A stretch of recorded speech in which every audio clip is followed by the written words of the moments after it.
When I was first introduced to do something like this, maybe 500 people, 1,000 people, I literally would come in the room, and as gifted and as talented as I was, even though I belonged and I had everything I needed to do, I would walk in the room and feel like I don't belong in this room. I remember, same gift, the videos had already been out, my numbers were great, and I would come in rooms and go, or like that room, like I go to a high school, like boom, I go to a youth detention center, boom, I go to a prison, boom. I come to corporate and go, I don't know if I belong in here. Everybody in the room don't look like me. They don't come from where I come from. I don't know if I belong here, and I'll never forget. And I started talking to Les, and I started naming like, yo, you, Les Brown, this person, #1 in the world. He said, don't you ever say that again. I said, don't say what? He said, you the best in the world right now.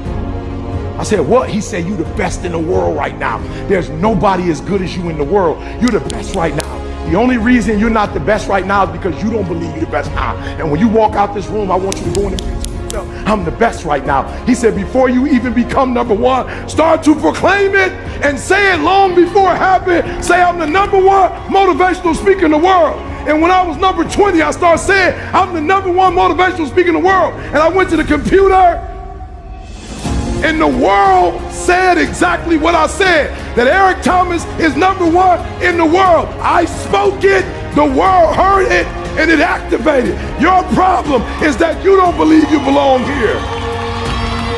Your problem is that you don't think you should be sitting down here. When I believed that my voice was needed in this world, when I believed that I needed to be on the stage, not for myself, but to speak to a group of people who come from where I come from, a working class, who don't know what it's like to make millions and millions of dollars, who don't understand what wealth looks like, that I needed to come in the room with a single parent mother, with a father not in my life, being homeless and a high school dropout. Only somebody who comes from where you come from can tell you you belong. And I had to get my butt on stage because there's some folks that Les Brown can't reach. There's some folks that Tony Robbins can't reach. There's some folks that only I can reach. And so I need to be on the stage with them, doing what I was called to do. And there are those of you still up there because you don't think you belong in that $1 million home. Look, I'll never forget when I first told them I was moving to California, I was putting my wife deserves to be out of the winter in Michigan. She deserves that. I remember they said, E.T., you moving to Cali? I was like, yeah. They said, what was the first thing they said? You know how expensive California is? I said, it can't be too expensive. There's millions of people that live there. Like for real, when I moved there, it won't be like 5 of us in California. There are 5 human beings. I'm like, there's a lot of people live in California. It can't be that expensive. Are you selling your home in Michigan? I said, no, why would I do that? How can you afford 2 homes? How can I not?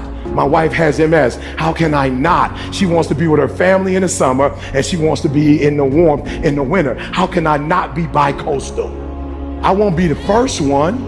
As a matter of fact, there's some people who own 3 and 4 homes. So we got one there, and now I'm looking at the French Riviera as my next spot. We talked about the French Riviera, baby.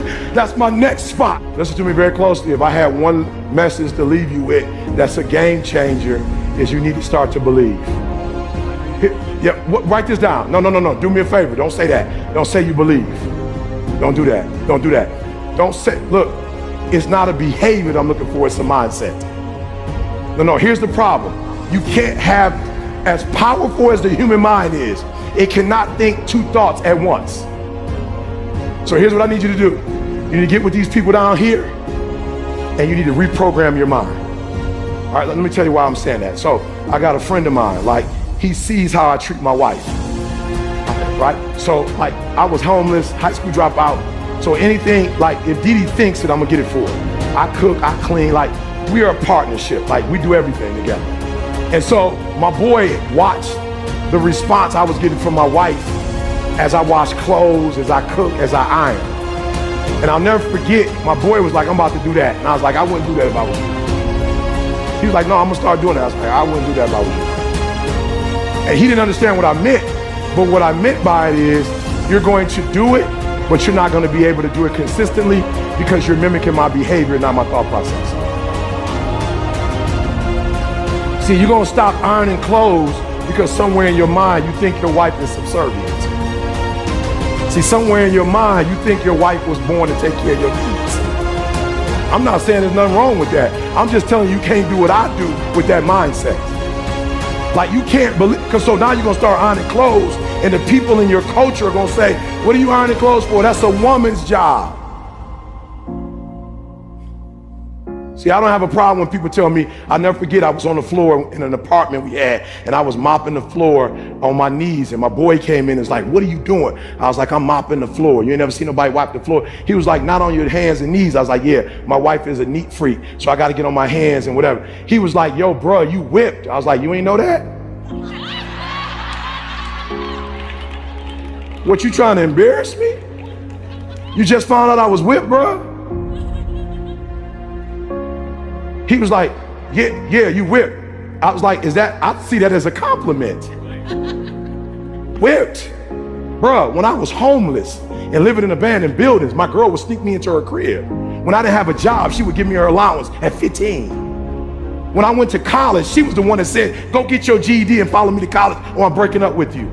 When I started my speaking career, she was the one that got her job first as a nurse, and we had health insurance, and the first house we bought, my credit was so messed up, she couldn't even take my last name. She bought the first house with her credit. What do you mean about, yeah, I'm whipped and loving it.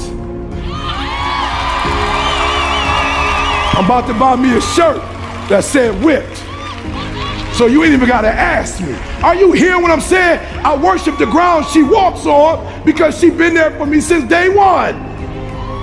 So you can't mimic what I'm doing if you don't think like I think. I look at my wife as a queen. You look at your wife as your servant. There's nothing wrong with that. There's nothing wrong if you guys have those roles. There's nothing wrong with that. I understand that. I've been with my wife my whole life. All of my success. I can't even divorce her because I don't know what's mine and what's hers. Like I never accomplished anything on my own. You're not hearing what I'm saying. So there are those of you who want to mimic their behavior. It's not their behavior you need. It's their mindset that you need. It's the way they think is what you need. And when you begin to think the way, let me say this to you, and this gonna be weird for my working class people.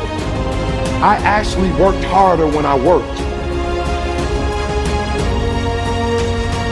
I know I got a GED. I'm so simple. If you put you like, it go right over your head.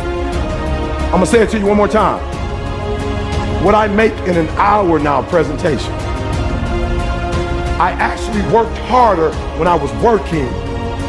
And some of y'all, you have been in the working class your whole life.